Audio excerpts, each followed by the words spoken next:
I feel like establishing my own like new persona as the manager of GNC. That's my new job that I just started, and I don't know. My old job, everybody just knew me as Shazam, like I am, but I want a different persona. That's like the old ways. You gotta give it up. Like the pirate king of GNC. Like you got. This be me buried treasure, my most valuable possessions. I got my protein shaker cup. I've got my protein powder. I've got my fish oil. I've got my multivitamins. I've got my probiotics. This is my most valuable. Probably because if you think about the money that it would cost you to buy that stuff, it would be thousands of dollars inside of that. You'd have to steal from somebody. A dragon's hoard of gold to buy this whey protein because it's organic, baby. If you drink all the protein, you'll need the probiotics because it'll help you digest them so you don't. My favorite thing about being a kid, when I say a kid, like 17, 18, getting into the idea of protein and stuff, my favorite thing was always the protein farts. And man, did I have some music. I was the victim to assault for years and years, and I never went to the police. It was, it was just a side effect, just because technically if your body doesn't digest all of that stuff that you're putting into it, it sits in there and ferments. So that's the booty part of your new persona. Yeah. I do have a suggestion for you that goes along with that. Arg! Since I've had a massive uptick in spicy water or sparkling water to the layman, I have noticed a substantial uptick to the gaseous expulsions from my rectum. So if you combine all the new proteins that you are ingesting with the spicy water, you would be a human weapon. Arg, we call this energy drink cannon fodder. Exactly. You would be the rebirth of the fart weaver. Arg. Your butthole would be a blunderbuss. Arg, come get your cannon fodder today. Only at GNC.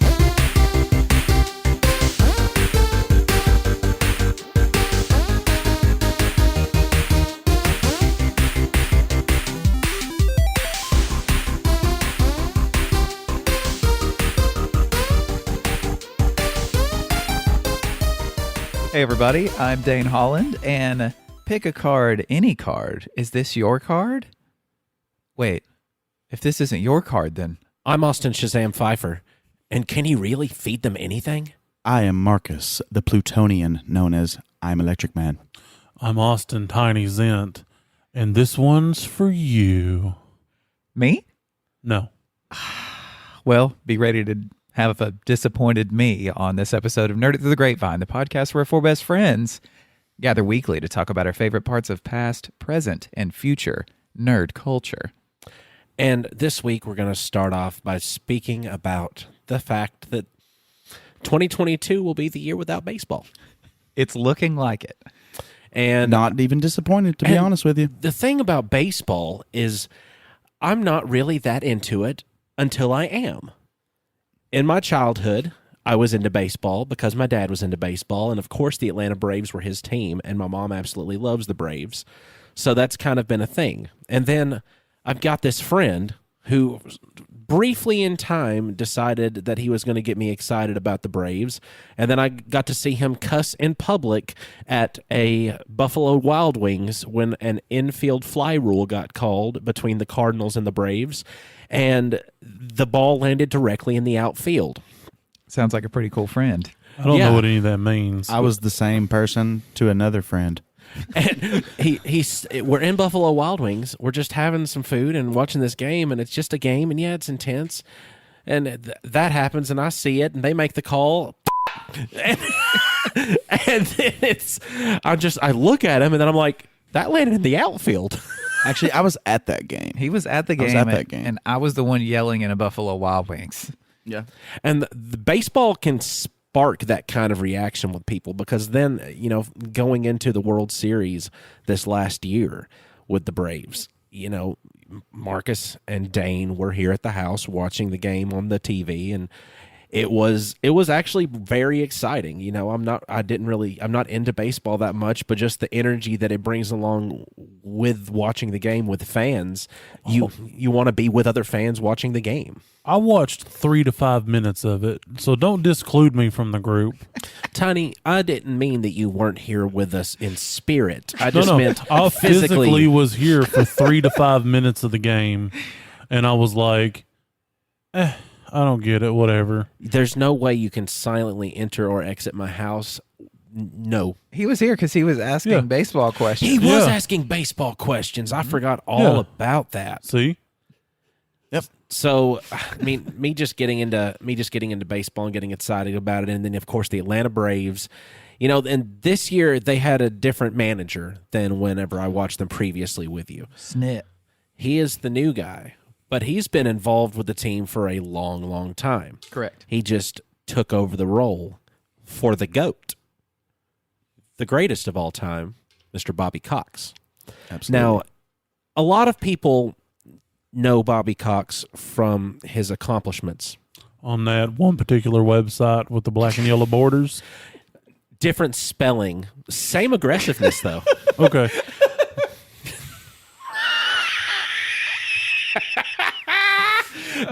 But honestly, here's a little figure for you because I've done some mathing for you today. Thank you so much. Did you know that if you just stuck with the base level for fines that a Major League Baseball player can get for being thrown out of a game, you're left with $500. That's what your fine would be if they decide to fine you at all. You No, know, I did sometime- not know that. That's So it. minimum, the minimum. It's $500. Oh, but minimum Minimum's is $500. Okay. So if Bobby Cox was to have paid just the minimum for the time that he got thrown out of games, he would have owed $81,000 because that man is the all-time record holder, and I'm going to say not going to be beaten at this because there's two other people underneath him. Honestly, yeah, it probably won't be, especially if they continue to do replay. Yes. So they've got, Bobby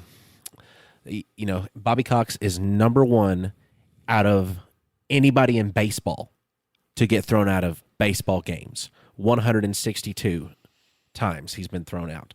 That's absurd. It's just such a dumb number, and I love it. 162 times. The next one under him is John McGraw, and he had 121 times being thrown out. Now, let me get Hold on. I got a question. Continue. So just to put this in some perspective for the non-sports ball, stick ball people out there, how many games a year do these people play? 162. So he basically got kicked out for an entire season. Exactly. If it was, Okay.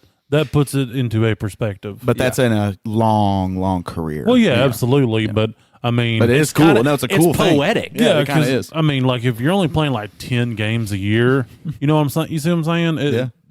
I wish you could compile all the 162 of those games. Now Just give me all of here's them in a row. the interesting factoid about the list, though. The top three, you've got two guys, John McGraw, and let me look up Leo's last name because I can't pronounce it very well. Mazzoni? Leo Durocher. Capicola.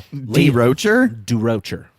His family in the medieval times were roach and roach exterminators. It could be Durocher. I don't He know. comes from a long line of D. Rochers. It could be Durocher. It doesn't have an asterisk. But these guys played in the early 1900s baseball leagues. Like, they played back in the days of, like, people getting in like total fist fights and just like absolutely like you part-time were a professional boxer and then also like to swing a stick sometimes. Like, these guys got thrown out of games back in those days and accumulated those numbers. Yeah, those are the days where they'd have packs of cigarettes rolled up in their sleeves. Exactly. Yeah. Like, and those numbers can't be beaten by the next standards because the next one even close to that is going to be standing at 96. And that's a long way to go, and that person has retired a long time ago. Oh, yeah. And died. So there's nobody even next to close to getting up there to the top of that list. And see, like what Marcus was mentioning, the replay in baseball now is causing coaches to wait for their reaction until the tape is watched of the play that they're fixing to go out on the field and go crazy about arguing.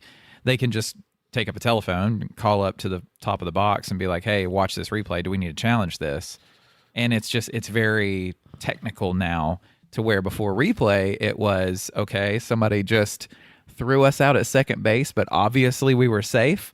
I'm going to lose my mind. And Bobby's whole concept was just to back up his players. He was there to be thrown out instead of his players because somebody had to back him up. And Bobby Cox did set another record that was held in 1996 when it was Game 6 of the World Series, and he was thrown out of that game because the player slid into second base, then got tagged. Umpire says, out. Bobby says, he goes into full-blown 2 arms out, and you try to look it up. Like, I want to know. I want to know what symphony of profanity is coming out of that man's mouth. And the closest thing that I could find to it is a guy on Reddit that does like transcriptions and stuff of speeches and everything else. And he said there's not enough audio to see what's going to happen here. But if you read the lips, he basically just says fuck until they point to the door. All right, now, Bobby, that's 14 in a row. You're out of here. There's nothing better than a good, like you said, like you so eloquently put it, a symphony of curse words. I mean, and he would throw helmets.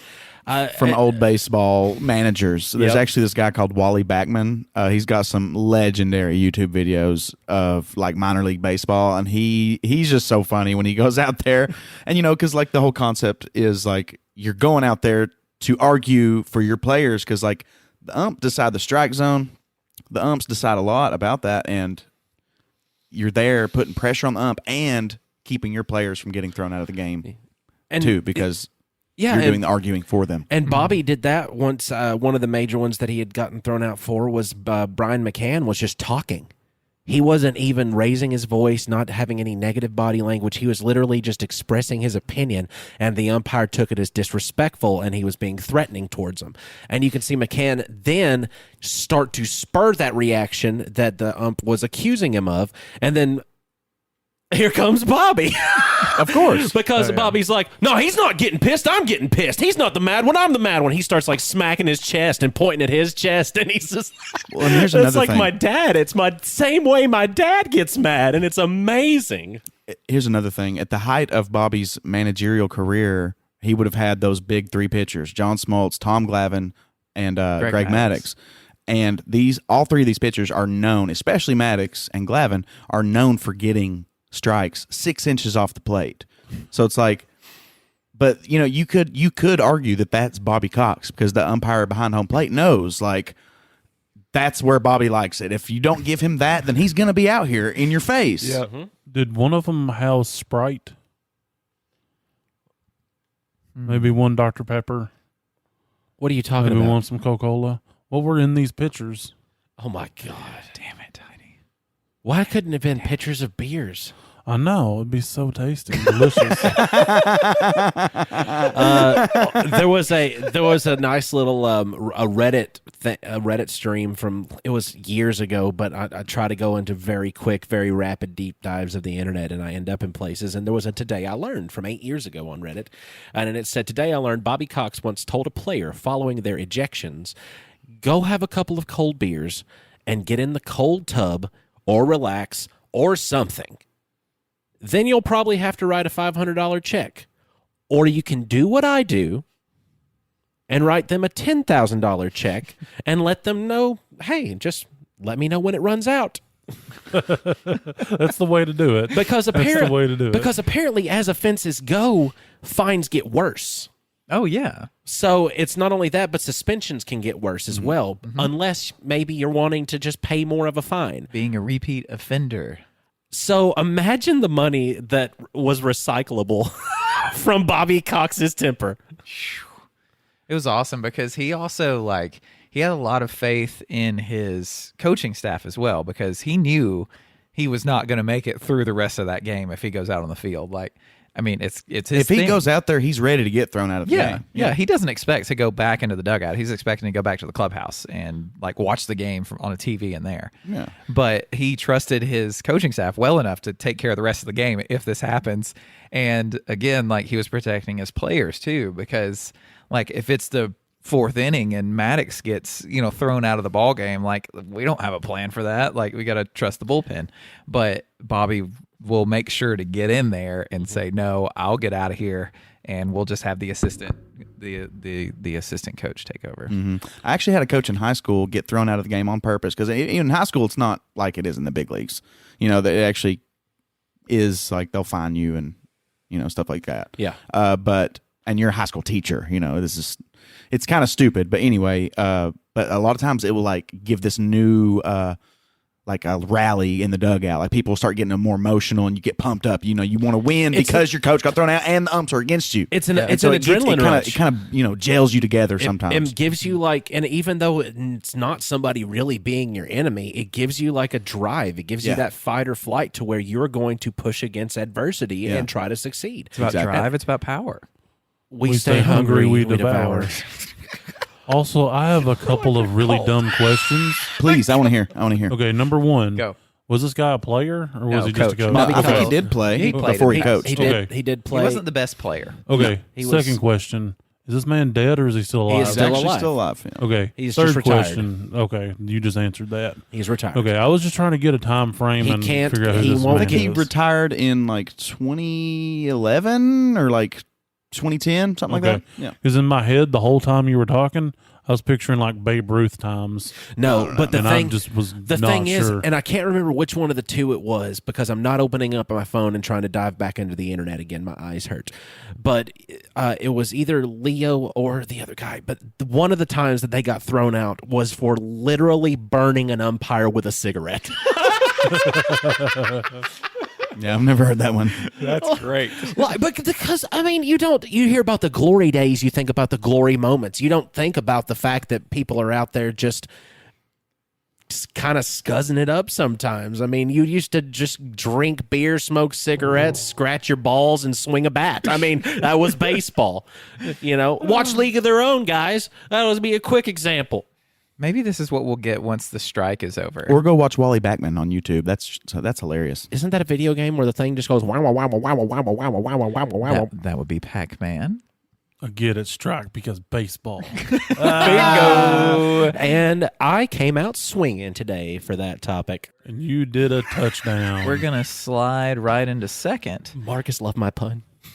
with some shuffle stuff. Yay! Yay. I want us to create, gentlemen. We need to create. We're a bunch of imaginative, creative people, and we're going to do shuffle stuff. For those of you who have not joined us for shuffle stuff in the past, I've taken a deck of cards. I've separated them by suit. So we have 4 stacks of cards. I shuffle them, and I have 4 different categories, and those categories are characters/actors, genre, setting, and plot point. And we're going to create our own movie or situation or show or something, some type of media to where these characters are in these situations. And we just want to see where our brains take us on this journey. So first up is the deck of hearts, which will be the character/actor. We like to pick 2 because we need interaction. Austin. I picked 2 from the deck of hearts because of character interaction. I picked 2 from the deck of hearts. It's Mario sound. What do you have? Wow! I have an ace of hearts. Okay. And a 5 of hearts. Ace of hearts, Voldemort. 5 of hearts, Dora, the Explora. Yes! So try to be figuring out what these 2 characters are doing with one another. Adventuring. She ate his nose and said mucho delicioso. Can you say delicioso? Oh, next we got to pick the genre. So I got to go over to the deck of diamonds. Tiny. Got your nose, Valdi. This card that I hold in my hand is the 10 of diamonds. Oh, no. Oh yeah, baby. It's a horror. Yay! Yeah, it is. Oh my gosh, this is gonna get good. I was in my head. I was like, please Yes, let it be horror. Voldemort is being haunted by Dora the Explorer. Yes. We got to figure out the setting first. We got to take the deck of clubs. Marcus, He has got one card. you would. The 4 of The clubs. 4 of clubs. We're on a cruise ship. We're on a haunted cruise ship with he who shall not be named and she who shall not be named. Oh my gosh, Voldemort is in there. He's on, okay. So this cruise. No. Hold on. No, no, we we got to still do. have We got to another pick card. one plot We point. still have the spades. We got to pick one plot point. so hurt. And then we can get the ball rolling. And as we know from our past, we got to find a way to not get too crazy to where it makes no sense whatsoever. Give me Brendan Fraser in a field of corn. Give me it with go-karts. I think that was Reimagined Movies, wasn't that? That was, Reimagined it Movies. was. That was Marcus's version of this game. Jack of Spades. I'll never let go, Jack. Oh, I was thinking Jack Sparrow. The Jack of Spades Titanic is they was a cruise found a baby. There is a I will reiterate. Okay. We have to make a movie where there is a found baby on a haunted cruise ship or a cruise ship with something going on horror related that involves Dora the Explorer and he who shall not be named Voldemort. Can I have mouth vomit now? You may have mouth vomit. Everyone get your buckets ready and we'll pick out pieces of that and figure out something from it. I got a pocket. And the spirit of the Arkansas bucket trap combined with the Cincinnati strainer to go along with it, you're going to have Dora's not a part of the main picture because Voldemort has this crazy cruise ship wreckage just surrounded with all the souls of the dead people that died upon it, which was one of his sacrifices that he made for some very strong magic before he was taken down as the Dark One the first time. So like his slut cruxes or whatever they're called. Yes, his horcruxes. And so I hate that. I love it. He's on this cruise ship and he's accustomed to the moans and the cries of the dead. Gross. Secretly, in another universe, Dora the Explorer is running through the woods, being followed by her best friend Diego. Come on, Diego. Look at this glowing blue ring in the woods. Is Monkey Boots there? Can you believe Mysterioso? Say Mysterioso. She steps through the portal and it closes behind her. All of a sudden, she's on this ship. Cutting her off from Diego. She is alone. She's alone on this ship. She has the map and backpack with her. Map and backpack are always there. What about Monkey Boots? Monkey Boots got left behind because No. But so she's okay. So that's where we can start off. Okay. You can build it from there. She is on this ship now with Voldemort. Since she's got sucked into this alternate universe, what's their interactions going to be like? I think one of the first horrific moments that happens is she gets real excited. She's just gone through a portal. She's in a new place. She gets the map. I'm sure there's a song for map. It's probably I'm just the map, I'm the map, I'm the map, I'm the map, I'm the map, I'm the map, I'm the map. That's the Stupid. song. That's the song. It's wonderful. stupid. It's wonderful. This place sure is scary, Map. What are we going to do while we're here in this scary world, Map? Backpack! Backpack! Meanwhile, So she takes out map because I'm the map. I'm the map. And she goes, let's see where we are, and holds it in front of the TV. Nothing. Map is blank. It is a white sheet of paper. There is not a single thing on it except for one little arrow that says you are here in the middle of a void. And then she gets a little nervous, a little tremble in her voice when she goes, "Oh, that's a fun Mysterioso. Can you say Mysterioso?" And then her backpack suddenly doesn't talk. Because it's just a backpack now. And her map doesn't talk. Well, as we all know, no one has nor will ever have a map to the land of the dead, which is obviously where she is. Yep. Because at this point in the timeline, Voldemort is dead. All of his slut cruxes have been destroyed. So his cruise ship was his voyage into the afterlife, and it hit something like an iceberg, and it crashes. And then she has appeared, obviously, in this land of the dead, and the backpack no longer talks. Monkey Boots is gone. She finds a skeleton of a monkey wearing these rotten boots. Oh, no. So it leads her to believe that this is where she's always been, but it's decidedly other. She's in a place that I like to call the Shadow Zone. And if you know the reference, good on you, buddy. Okay, what about the baby? Okay, so here's the kick with the baby. Don't kick the baby. Rule number 1. This is what my brain did when I heard the baby scenario have to happen. Dora tries to make contact with this other person on the boat, which is Voldemort. Yes. She can't make contact with him. She can't speak to him.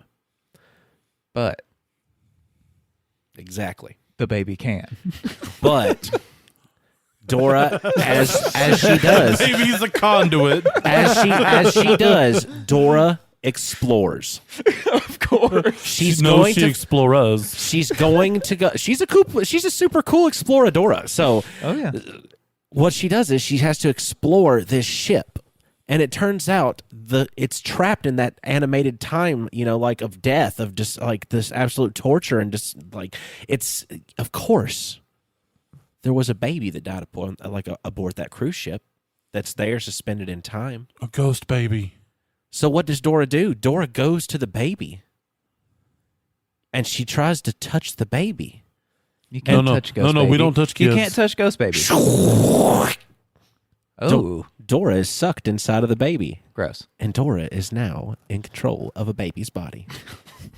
So instead of a Ghost Baby possessing Dora, Dora has possessed Ghost Baby, See, which will have the trust of Voldemort. yes. By approaching him, it will not seem threatening. And the first thing it does is walk up to him and say, "Hola, mi ama Dora." This leads me to an interesting question. As we all know, if you go to touch a spirit, they feel like cold air.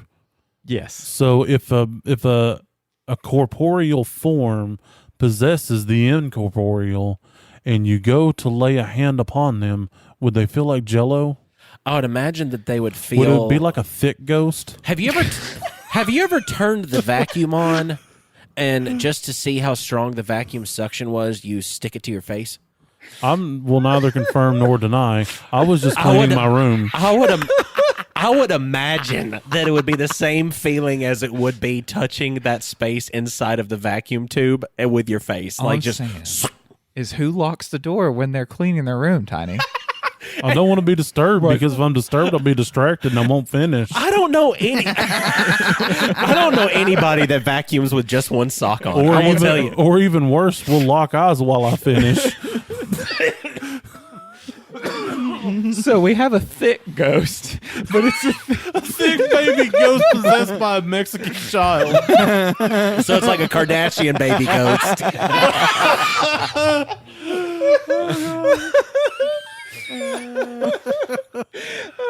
and the whole movie, Voldemort's not even seen the whole time. He's just mad at everything that's going on. He's just so furious. And at the very end, you just see him, and then ghost thick Mexican baby walks around the corner, and Voldemort just goes, "What the f?" And then she snaps back. She snaps back to her time because she spooked the one who may not be spooked. I just, Thick Mexican baby space ghost. thick Mexican baby space ghost.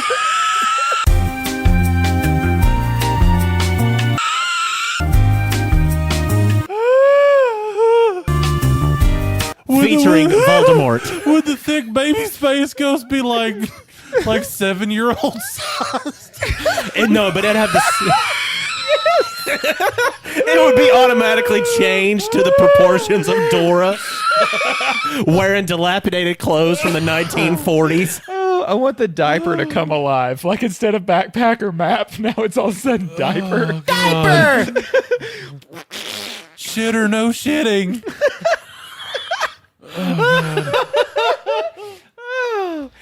And that, ladies and gentlemen, is how Shuffle Stuff is done. Can you say delicioso? I want none of that beef stew. See, the whole time I thought it was just Voldemort getting severely annoyed by Dora the Explorer, which is how always my experience. I really always hated that show. You need to watch the movie, the live action doubtful. movie. Yeah, I don't Austin's think seen so. it The 3 books were the times. best. Have you seen Diego? I have sent you a text. If you would like to follow along, I you don't would need love to. to follow along. You sent me one personally? Yep. All right. You. Oh, jeez. What is Yes. My this? phone will not unlock. Okay, when don't I wait. yawn, You got to wait just for so me. You know. And honestly, I kind of just wanted to start. Just go. What new element before us unborn in nature? Is there a new thing under the sun?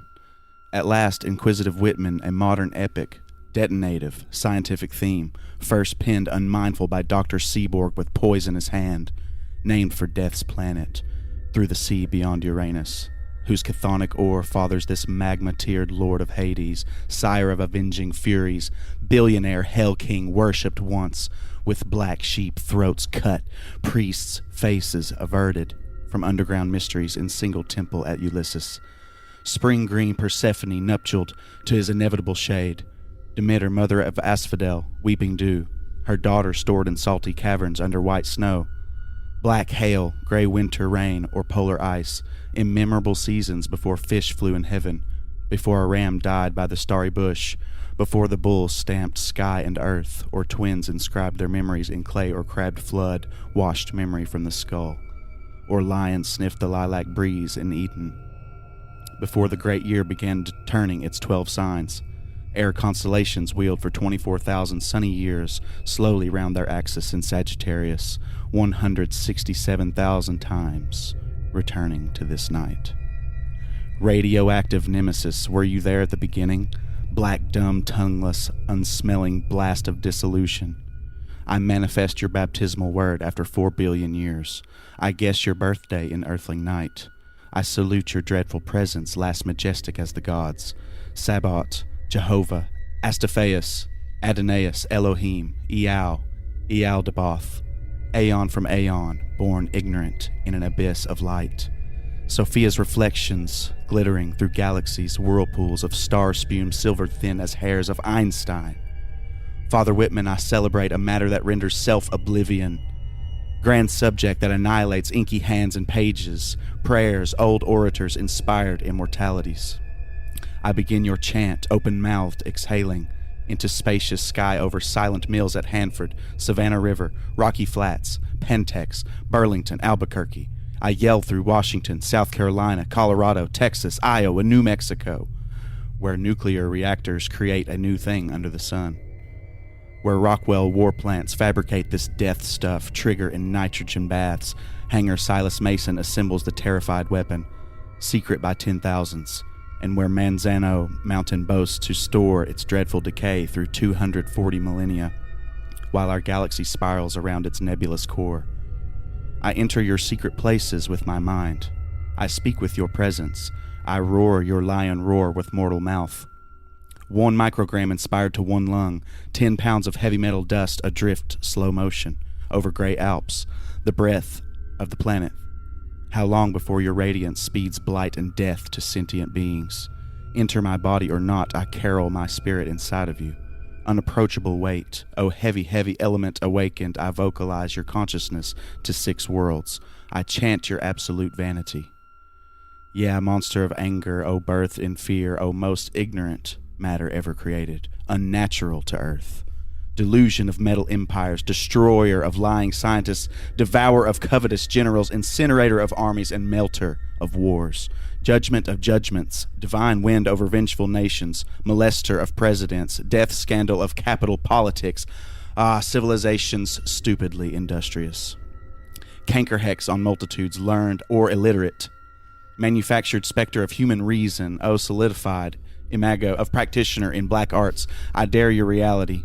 I challenge your very being. I publish your cause and effect. I turn the wheel of mind on your 300 tons. Your name enters mankind's ear. I embody your ultimate powers. My oratory advances on your vaunted mystery. This breath dispels your braggart fears. I sing your form at last, behind your concrete and iron walls, inside your fortress of rubber and translucent silicon shields in filtered cabinets and baths of lathe oil. My voice resounds through robot glove boxes and ingot cans and echoes in electric vaults, inert of atmosphere. I enter with spirit out loud into your fuel rod drums, underground on soundless thrones and beds of lead. Oh, density, this weightless anthem trumpets transcendent through hidden chambers and breaks through iron doors into the infernal room. Over your dreadful vibration, this measured harmony floats audible. These jubilant tones are honey and milk and wine-sweet water poured on the stone black floor. These syllables are barley groats I scatter on the reactor's core. I call your name with hollow vowels. I psalm your fate close by, my breath near deathless ever at your side to spell your destiny. I set this verse prophetic on your mausoleum walls to seal you up eternally with diamond truth. Oh, doomed plutonium. The bar surveys Plutonian history from midnight, lit with mercury vapor street lamps, till in dawn's early light he contemplates a tranquil politic, spaced out between nations, thought forms proliferating, bureaucratic and horrific armed. Satanic industries projected sudden with $500 billion strength. Around the world same time, this text is set in Boulder, Colorado, before Front Range of Rocky Mountains 12 miles north of Rocky Flats nuclear facility in United States of North America. Western hemisphere of planet Earth, 6 months and 14 days around our solar system in a spiral galaxy, the local year after dominion of the last god, 1978. Completed as yellow haze dawn, clouds brighten east, Denver City white below. Blue sky transparent rising empty, deep and spacious to a morning star high over the balcony. Above some autos sat with wheels to curb downhill from Flatiron's jagged pine ridge. Sunlit mountain meadows sloped to rust-red sandstone, cliffs above brick townhouse roofs, as sparrows waked whistling through Marine Street's summer green leafed trees. This ode to you, O poets and orators to come. You, Father Whitman, as I join your side. You, Congress and American people. You present meditators, spiritual friends and teachers. You, O master of the diamond arts. Take this wheel of syllables in hand. These vowels, these consonants to breath's end. Take this inhalation of black poison to your heart. Breathe out this blessing from your breast on our creation. Forests, cities, oceans, deserts, rocky flats, and mountains, in the 10 directions. Pacify with exhalation. Enrich this Plutonian ode to explode its empty thunder through earthen thought worlds. Magnetize this howl with heartless compassion. Destroy this mountain of plutonium with ordinary mind and body speech. Thus empower this mind guard spirit gone out, gone beyond me. Wake space. So,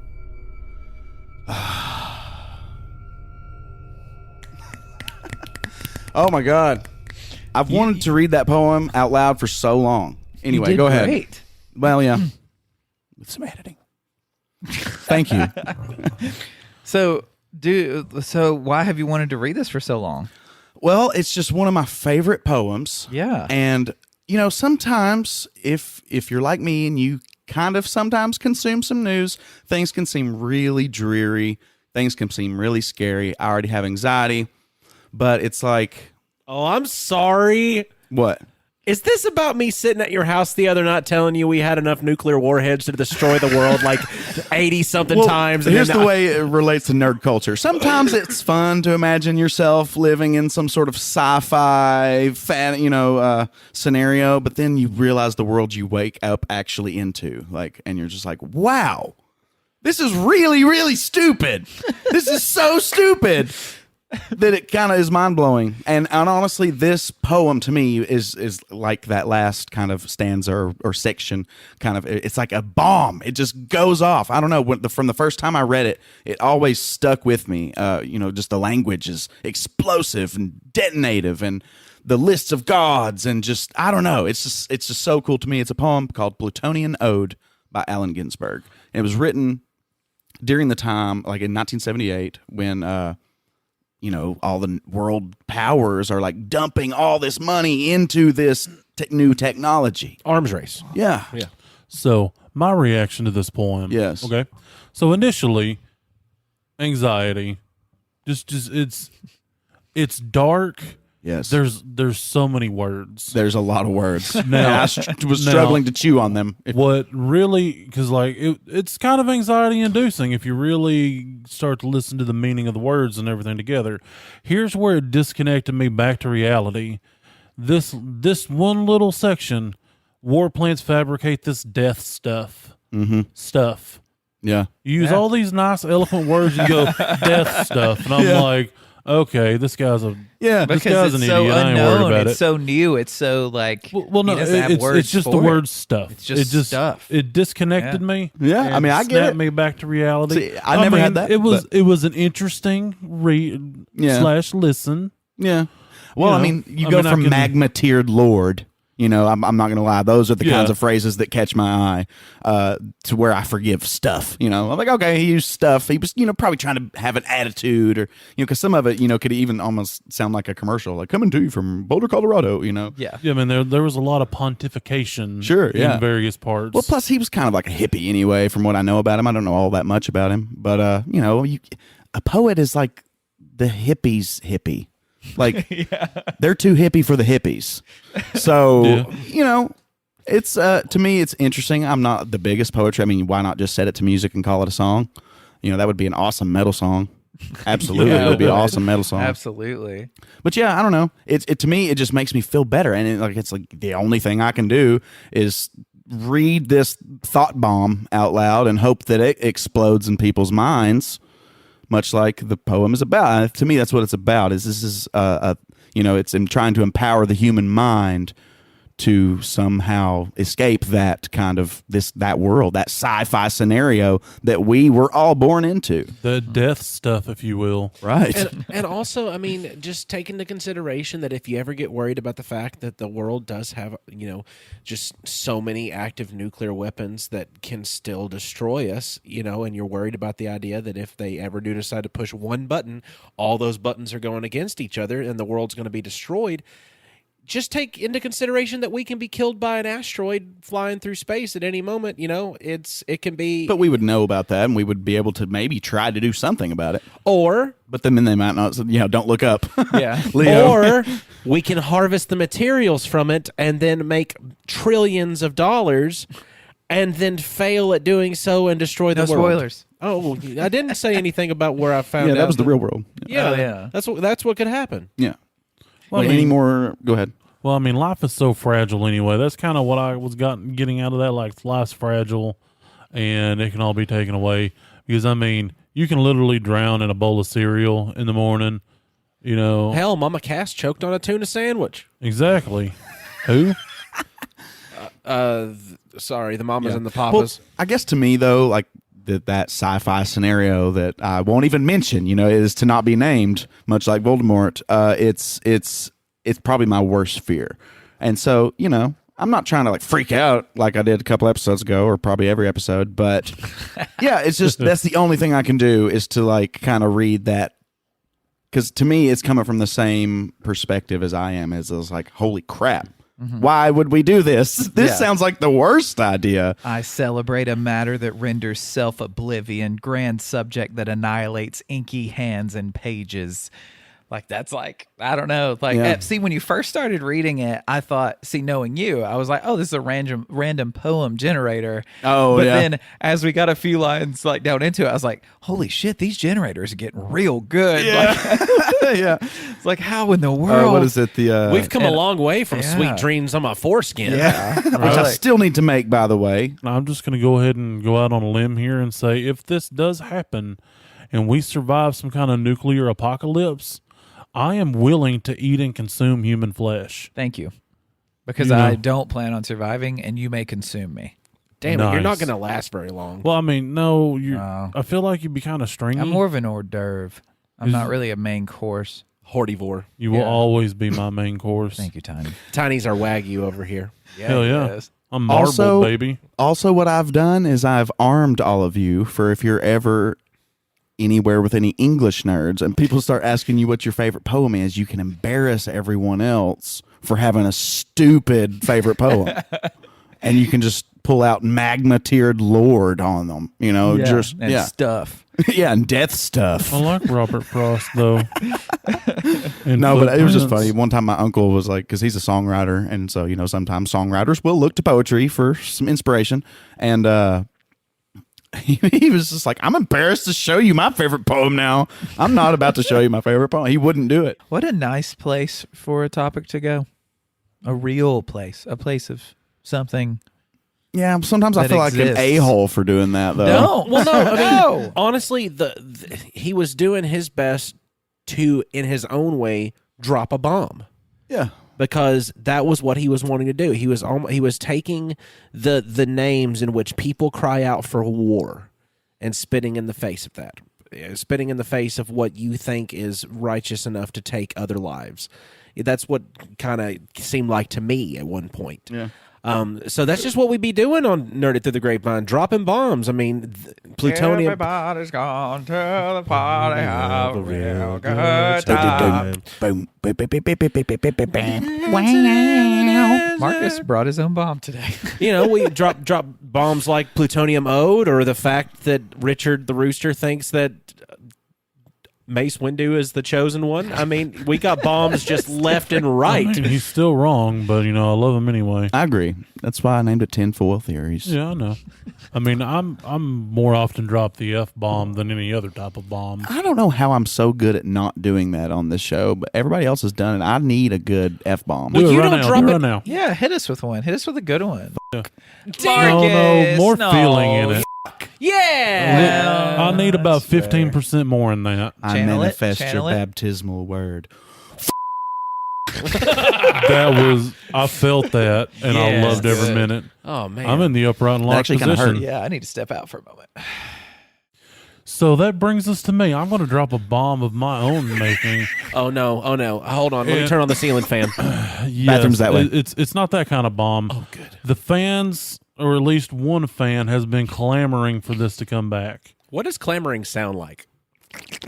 It sounds like Otto's voice. I thought it to sounded be like specific. this. Because we all know what time it is. It's everyone's favorite time. It's Tiny's Terrible Tabs. So the first tab on my list.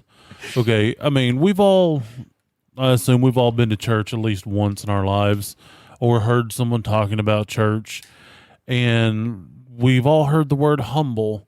But here in the South, people love to drop the H and say humble, like this humbled me. I'm feeling very humble. Well, what you're saying, the definition of the word humble is the edible viscera of an animal. So stop saying it. You sound like an idiot. It's humble. There's a H. Without a H, you're talking about edible animal viscera. How many Southerners speaking Cockney? It really humbled me. I heard it at church one morning, and I wanted to slap this lady. But which is awful because she's a very nice lady. Oh, I can get it because you get that side mouth talk going on. It really humbled me. Well, no, the worst part is she said, I feel very humble to take up the offer today. And then she corrects herself. She said, I'm very humble. I mean, humble. She corrected herself from the proper word to the improper word. So does wash have another meaning than wash? Ooh, let's check Urban. No. It does. You are the expert, Tiny. I'm going to check does not. Urban. I'm checking Urban Dictionary. That brings us to our second tab and skipping whatever they're doing. This article is called Behold the Falcon Sex Hat, a species-saving hump helmet. What? Yes. So falcons are an endangered species, and falcon handlers, whatever they're called, have designed this special hat for the male falcon. They wear this hat, by the way, on top of their heads. The male falcon gets up there, and there's a little video of it happening, and it just humps the crap out of this guy's head. It's designed in such a way to capture the falcon semen so they can artificially inseminate female falcons to help propagate the species. Does it look like one of those beer hats with the 2 straws coming down? No, it's kind of like a wavy sombrero with a bunch of holes. So if you have that phobia of, what the hell is that? That's a moth. That phobia of holes, which I can't think of at the moment. I know the phobia. Yeah, don't look at the hat then. Wash, a southern term meaning wash, mispronounced due to ignorance, accent, or slang. If there Example. are silent P's, there are invisible R's. Example, get the wash mug. The what? Get the wash mug. What the hell's a wash mug? What you put your wash rag in. That doesn't make any sense to me. Yeah. I don't put any rags in mugs. But anyway, so... That's because you got running water. That's true. So going from the falcon hump hat, we have shade balls. What? Oh, go on. Exactly. You hear that, you're like, what is a shade ball? That's a tattoo that won't hold its shape. Exactly. So shade balls are meant to conserve water, but they also can pose some problems. There's a section of the LA River that is full of shade balls, which are you've seen, we've all seen ball pits. So imagine ball pit balls, but they're black and they're bigger, and the whole waterway's covered with them. It literally shades the waterway. It's supposed to help keep it from evaporating and yada, yada, yada. So it's a very interesting article, and it's kind of telling you the pros and cons of shade balls. Because, I saw a video on YouTube of a guy like, I'm going to swim in shade balls. And I'm like, hold on. Why would you do that? Before I watch you do this, I got to know what these are. And what did it do when he swam in the shade balls? He could not swim in them very well. No. It's like the people that want to get in swimming pools full of Zorbies. Well, it just covers the top layer. It doesn't completely fill it because, they're hollow, but there's a little bit of water in there to make them be in the water the right amount where they don't just go crazy and on top of each other and whatnot. The picture's actually kind of fascinating, and I'm hearing a lot of mouth sounds when I talk. So all you ASMR people, enjoy that. I also got into a conversation a little while ago at work with my sous chef and some other people about what came first, Grimace or the butt plug. So naturally, that led to a couple of internet searches. The butt plug is ancient. Yes. Ancient. It is. They've been around for a long time. So the intimate history of the butt plug is one tab. And it came out like you said, it's ancient. It came out way before Grimace. Oh, yeah. So I thought Grimace was the god that they worshipped every time they used the ancient butt plugs because of the facial expressions everybody would make. that's what I thought too. You're welcome! That was what I thought too. Okay. Hold on. You can't ring the cannon bell. I have to ring it. Well, I didn't want to wait. There we go. I mean, I supported it, so I rang it behind you. Now, Just like Grimace. So I'm trying to find where it said what butt plugs were supposed to treat medically, because they were invented as a medical device. Constipation. No. That would be a They were counterintuitive measure. Well, not if you stretch it out real good. Oh, yes, so now it'll just fall out. You don't got to worry about Bobby Brown having to help you fish it Take out care like of that Whitney. elasticity for you. We don't need that. You don't need that elasticity. So they came with a laundry list of ailments that they were supposed to treat. Headaches, insomnia. Hold on. It gets better. Bad breath. What? Acne, anemia, anorexia, hemorrhoids, nervousness, irritability, and cold extremities. Hemorrhoids? Yeah. No. I need to get Yeah. one of these. And cold extremities. So if your arms and legs are cold, plug your plug. bungus. Wow. That's because too much heat's escaping from somewhere in your body. It must be the hole. It must be. Let's this, plug it up. obviously. Bad breath makes sense. It's got the air for bad breath has to come in one end and it goes out your mouth. So Yeah. plug the hole. Exactly. Here on Nerd It Through Grapevine, we plug the hole. Life hack. Yeah. Butt plug. Just wear a butt plug everywhere. Exactly. Life hack, butt plugs equal good breath. I finally found the year. The butt plug came out in 1931.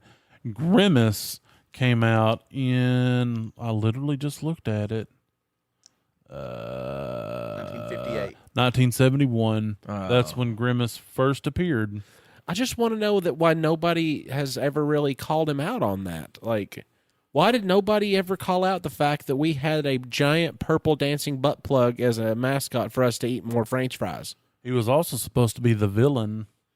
And his name's Grimace because, if you're being plugged, I'm sure you're going to grimace. Especially if it's the size of Grimace. I know, right? Can you imagine inserting a big fuzzy butt plug? I thought he'd be a drug dealer Grimace? and be the McPlug. I don't know, it'd be awful.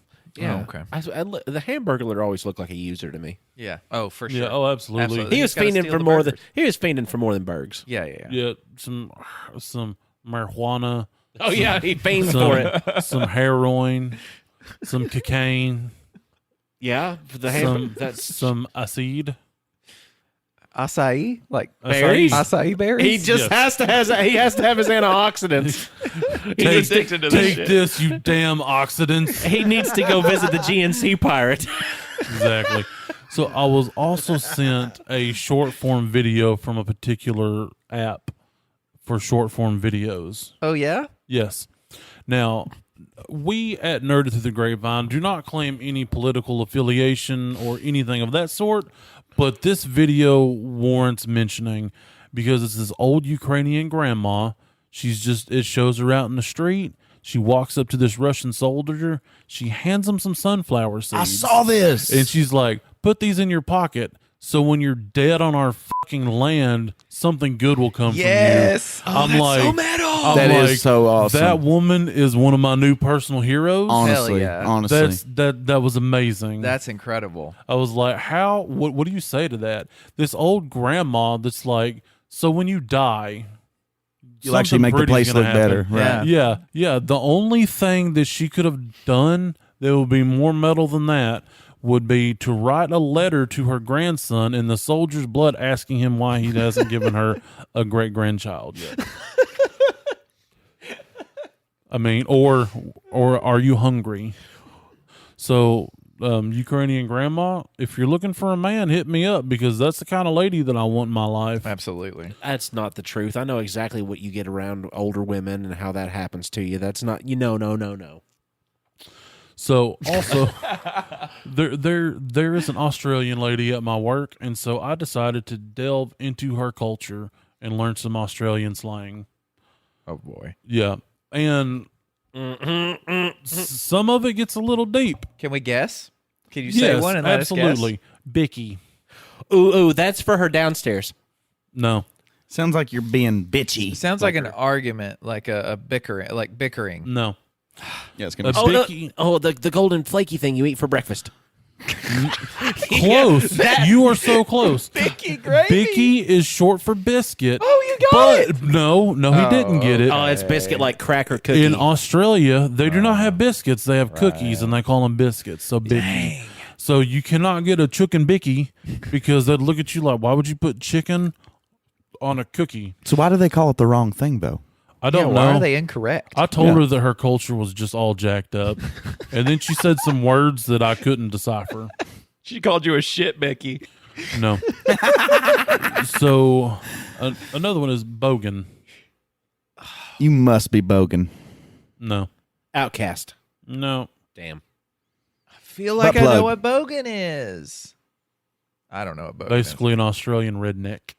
Oh. Well, rednecks are outcasts. Yeah. My baby don't mess around. And that's enough for sure. Yeah. All right. If you're not careful, I might chuck a sickie. Huh? Oh, Chuck that's a sickie. vomit. That's vom. Close. It's taking a sick day. Oh, yeah. Chuck Now- a sickie. Chuck a sickie? Yeah. They use piss a lot too. I feel like they have some kind of fascination with golden showers. Like, taking a piss is... yeah, are you like kidding me? Yeah, like taking the piss out of you. Yeah. Or like, oh, this weekend we're gonna have a piss up. That's a party. Or like, I was so pissed last night. You We was know drunk. that one. Yeah, Oh. like you're never angry. Piss never has anything to do with anger. And I asked her, I said, is that some kind of like deep seated fetish that all of you felons have? Prison colony. Yeah. Prison colony. I get it. It's Yeah. funny. Question: would it be in the pride of Australian nature to have a video of somebody having their face peed on while I come from the land down under? Can you feel the thunder? I don't know. You better run. You better take cover. But you can also crack the shits. Crack the shits? You do that Yes. all the time in here. That's no, fart. it's totally different. Crack the shits isn't a crack fart? the shits is not anything that you think it is. Is that getting into bed? No, it's to be pissed off or very angry at someone or something. See, I thought it was like cracking the sheets. Right? You know, that's a good way of saying I'm going to bed, right? I'm going to go crack the sheets. Especially if you're going to bed. Exactly. You put bunny ears on your fingers and put it around that. That's phrase. correct. Oh man, imagine just having a cool Australian accent and looking at your lady and being like, "You want to go crack the sheets?" I think that would work. Tiny, you do a better Australian accent than me. Can you yeah, you do. Can you do that in like a sexual Australian tone, asking somebody if they're ready to go crack the sheets? You ready to go crack the sheets? That was Scottish. Scottish? What? That was Scottish. Hold on, Scottish as shit. I got to channel. can do it. I got to You can do say a this. word I can do really good first. Crikey. That's you want to classic. go crack the sheets? No, it's still Scottish. It's just like when I do down under, I got to down under. I can't say it and not sound like How that. do you jump all the way across all of the entire European continent and end up back in Scotland all the way Yeah, from? let's try it again. Got to go to Dora and crack some sheets. That was I Russian. don't know why. Man, I'm just not very good at accents. You're Get really out good of at here. Scottish, though. You're really good at Right. Scottish. Apparently, when I'm trying to do Australian. I still feel That's fair like dinkum. cracking the shits is a fart. That's fair dinkum. Fair dinkum? Yeah. That is a sliding scale on how you can get into the YMCA. I kind of like saying, that's fair. You got a good point. I mean, I don't like that because every time I get onto one of those, I do dink it.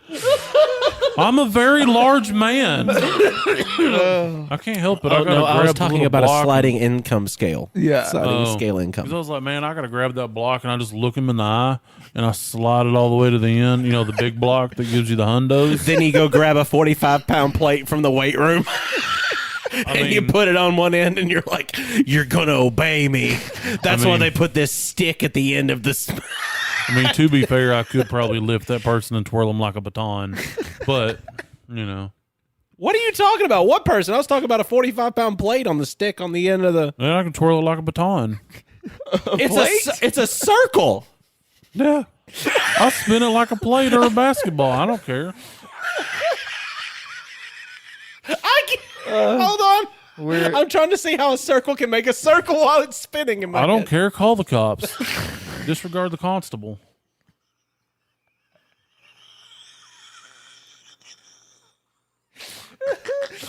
Oh God, derailing. Disregard the constable is fuck the police. Yeah. Okay, good. Have any of y'all ever wanted to wear budgie smugglers? No, I don't know. Is that a cup? No. Is it a male bikini Ish. speedo? Yeah. Oh, nice. I mean, I've wore some budgie smugglers. I used to have a friend that Budgie? only Yeah. wore budgie smugglers. BUDGY. Budgie smugglers. If you knew the friend, you wouldn't be surprised that he only wore those. Yeah. But he loved them. I mean, Now he's a doctor. using these few simple phrases that I've taught you today that you should play on repeat, you too can sound like an Aussie or a Scottish person. Crocking the sheets. Cracking the shits. Scottish he is. Oh, wow. can't- Well, they say world weird. Member. Remember, cracking the shits. How does it go so quickly? Crikey. My budgies are itching. Budgie smugglers. I can't Cracking do the it. shits. I can't sit the I Scottish. don't. Oh, just remember tonight when you're cracking the sheets, you've got us playing over the speaker in your room on Spotify and iTunes and wherever it is that you're listening to us, even Audible. We're there too. Give us a rating, make it 5 stars. Anything less, Tiny's accent will become even more Scottish and he will not be recognizable by those that love him. And you don't want to do that to him because many people love him.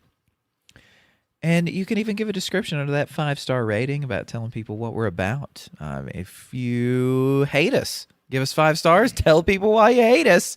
But the 5 stars really matter. And then you can go to Teespring, which a link is provided in this description, and get a piece of clothing or item with us on it so we can be on your body at all times. Tiny just recently ordered in your body. a hoodie. Oh, are we coming out with... Yeah. We'll think about it. We are. We'll think about it. We'll come out with some grimaces. Grapevine Benoit beads. I just want a cluster of grapes where the diamond goes. We got some work to do. Yeah, we do. And if you want to get on some social media and talk about what you would like to see on the custom Nerd It Through the Grapevine Benoit beads, you can get on Facebook, Instagram, or Twitter by searching at Nerd Grapevine. Or if you wanted to get on Patreon and look up Best Friends period, Tiny Ink period, you'd be able to donate a little bit to the cause, get a Nerd It Through the Grapevine holographic sticker as our thank you, as well as be able to unlock content that you have not heard on this show. And I'm excited about that kind of stuff because we've got so much. It's not ready. It's just there. But you'll be the first ones to be able to get it. Oh, it's cooking. It's in the oven. It's on 350. It's brewing so heavy that you're basically clocking the sheets. See, it does turn Scottish, doesn't it? Mm-hmm. And that causes my brain a little bit of... So, while you're out and about, cracking the shits, taking the piss out of people and having your piss ups, you should make your own way down to the description of wherever you're listening to us at. Listen to the soothing sound of my voice. Go into the description. Go down under, into the wild bush country, and click on that link that brings you to our Discord. Join the Backyard Bonanza. Be part of the conversation. Tell us if you've ever been fetching or been fetched. Hold on 1 minute. Hold on 1 minute. How did that go? Was that a tab that didn't make it into the tabs? Yes. Also, I hope nobody knows what that means. I hope they do. So click on that link in the description. Join the Backyard Bonanza. And like I said, tell us if you have been or have done f***ing. Tell us if you're Australian. Tell us if you're from New Zealand. We just want to get to know you and be your friends. There's a meme channel. There's a Malcolm thing where you can just like talk about how much you hate and or love him. Be a raisin. I don't care. Just click the link where they're live, uncut, uncensored, fully circumcised, and sometimes we even stream movies. It's a great time. Okay, Austin. When life gives you grapes. When life gives me grapes, I will take those grapes.